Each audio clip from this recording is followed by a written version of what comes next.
አንድ ሰው ነበር አሉ የጤና ችግር የገጠመው የጤና ችግር ነው አሉ እና የጤና ችግር ገጥሞት ነው አንድ ልጅ እና ወላጆቹ እስኪጨነቁ ድረስ እኔ ሞቻለሁ ብሎ አመነ ማለት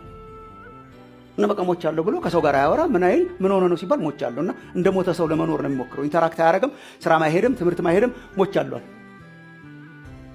እና ለማስረዳት ቢሞክሩ ሞቻለሁ ነው የሚል በኋላ የአእምሮ ሐኪም ጋር ይወስዱታል የአእምሮ ሐኪም ጋር ሲሄድ ትንሽ አወራና የአእምሮ ሐኪሙ አሁን አንተ ምን ሆኛለሁ ነው የምትለው እኔ ሞቻለሁ ይላል ላኪ በኋላ ሐኪሙ የሚያረጋው ሲቸገረው ወይ ደግሞ አይ ቲንክ በትምህርቱም ሳይኖር አይቀርም ጽሁፍ ይሰጠዋል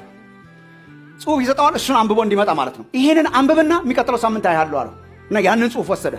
ጽሁፉን ይዞ ሄዶ ሲያነብ ከረመ ማለት ነው ጽሁፉ ባጭሩ የሞተ ሰው በምን እንደሚታወቅ ነው ሲያነብ ከረመው እና አንብቦ ከርሞ ሄደ እና ተመልሶ ሲሄድ አነበብክ ጽሁፉን አለው አዎ አንብበሃል አዎ ተረድተሃል አዎ እስቲ የሞተ ሰው የሚታወቅበት አንድ ምልክት ንገረኛ ከጽሁፉ ማለት ነው አይ ቲንክ ጽሁፉ እነሱን ለማስተማር የተጻፈ ይመስለኛልና የሞተ ሰው አንዱ ሰውየው ፒክ ያደረገው የተረዳሁት የሞተ ሰው ደም አይወጣው ማለት በጣም ትክክል ነው ጽሁፉ ውስጥ አለ እነሱን ለማሳመን መሆን አለበት የሞተ ሰው ሲቆረጥ ምንም ደም አይወጣው ማለት አይደማም የሞተ ሰው በጣም ጥሩ ነው በጣም ጥሩ ተረድታ አስደገመው እስቲ ድገም እያለ የሞተ ሰው ምን አይሆንም አይደማም መሞት አለመሞቱ በምን ይታወቃል ሲነካ አይደማም በቃ አሁን እንሞክራለን አንተና መሞት አለመሞትህን እናረጋግጣለን የሞተ ሰው ምን አይሆንም አይደማም እያለ የሚያነባው ልክ ነው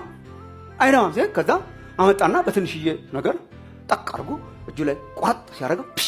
ብሎ ደም ወጣ ከዛ አለና የሞተ ሰው ለካ ደም ይወጣል በምን ተሳምነዋል በቃ ምንም ያነባል እንጂ ፕራክቲካሊ ማያምን ማለት ያነባሉ ይከራከራሉ ያስረዳቸዋል አያምኑም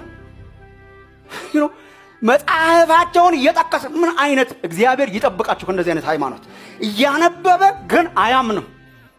እየተነገረው ግን አያምንም ይሄንን ሁሉ ሰምተው ይሄንን ሁሉ ተከራክረው ይሄንን ሁሉ አስረድቶ እንዴት አድርገው እንደሚያጠፉት ነው የሚያስቡት